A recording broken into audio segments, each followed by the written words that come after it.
wadada leeda oo in muddaha burbursaneed isla markaana isticmaalkeeda ay dhibaatooyin kala duwan ku qabeen bulshada iyo gaadiidka ayaa maanta dhismaheeda waxaa dhagax dhigay ra'iisul wasaaraha xukuumadda federaalka Soomaaliya Mudane Xasan Cali Khayre waxaana dhagax dhigaasi goobjoog ka ahaa gudoomiyaha gobolka Banaadir ahna duqa magaalada Muqdisho Mudane Cabdiraxmaan Cumar Cusmaan Yariisow gudoomiye ku-xigeenada gobolka Banaadir xogayaha guud ee maamulka gobolka iyo maamulka degmada Cabdicasiis wadadani oo kamid ah kuwa ugu muhiimsan ee caasimadda ku yaala ayaa waxa ay isku xirtaa safaaradda Turkiga ee degmada Cabdicasiis iyo isgooska Kaaraan waxaana mashruuca lagu dhisayo 25% bixinaya xukuumadda Soomaaliya iyadoo inta kale ay iska kaashanayaan maamulka gobolka Banaadir ganacsatada iyo bulshada reer Cabdicasiis gudoomiyaha gobolka Banaadir ahna duqa magaalada Muqdisho Mudane Cabdiraxmaan Cumar Cusmaan Yariisow ayaa dhagax dhiga kadib la hadlay warbaahinta wadadii muhiimka ahayd halbowlaha u ahayd caasimadda Muqdisho wadadii liido oo aan rabno in laami laga dhiso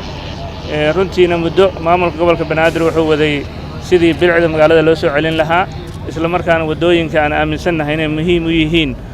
kobaca dhaqaalaha siiba wadadan liido kuma sii jirto waa wado runtii dhalinyarada iyo caruurtaba xeebta liido aad taqaanay ee ku soo damasha tagaan waa wado muhiim u ah ganacsatada oo ganacsato badan ay joogaan waa wado aan isleenahay dhismaheedu wuxuu qayb weyn ka yahay dib u kabashada dalka dib u soo celinta bilicda magaalada Muqdisho iyo horumarka mudan ra'iisul wasaare waxaan kaaga mahadcelinaynaa sida aad mar walbaba u garab taagan tahay mashaariicda horumarineed in dalka oo dhan laga hirgeliyo gaar ahaan mashruucan isaga ah 25% ee qarashka ku bixi lahaana inaad adiga maaragtay noo bilowday annagoo kaashanayna maamulka iyo shacabka ganacsatadana aan rajaynayno inta dhiman inaan dhameystirno wadadan waa wada halkan ka bilaabanaysa ilaa iyo isgoyska Kaaraan ku tagaysa oo 2 kiiloomitir ah waxaan rajaynaynaa mar alaale markay wadadan dhamaatana in ummaddu ay arki doonaan sidoo kale maamulka gobolka Banaadir wadadan waa wadadii shanaad muddo 6 bilood ah aan dhisayno taasna waa dardaarankii adiga madaxweynaha ee ahaa in dawladda hoose ay noqoto dawlad hoose shacabka u adeegta shacabka ku xiran isla markaana ka warqabta sidii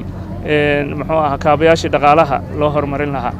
waa wadadii shanaad oo maamulka gobolka Banaadir doonayo in dib u dhis lagu sameeyo kuwaasi oo ku yaala magaalada Muqdisho waxaana uu maamulka gobolka Banaadir balan qaaday in ay ka go'an tahay dhismaha wadooyinka caasimadda si loo soo celiyo bilicdii ay barnaamijkii lahayd magaalada Muqdisho iyo sidoo kale in dib loo soo celiyo kaabayaasha dhaqaalaha si loo xoojiyo horumarada kala duwan ee ka socda caasimadda Jamhuuriyadda Federaalka Soomaaliya Nuur Saciid Taariib SNTV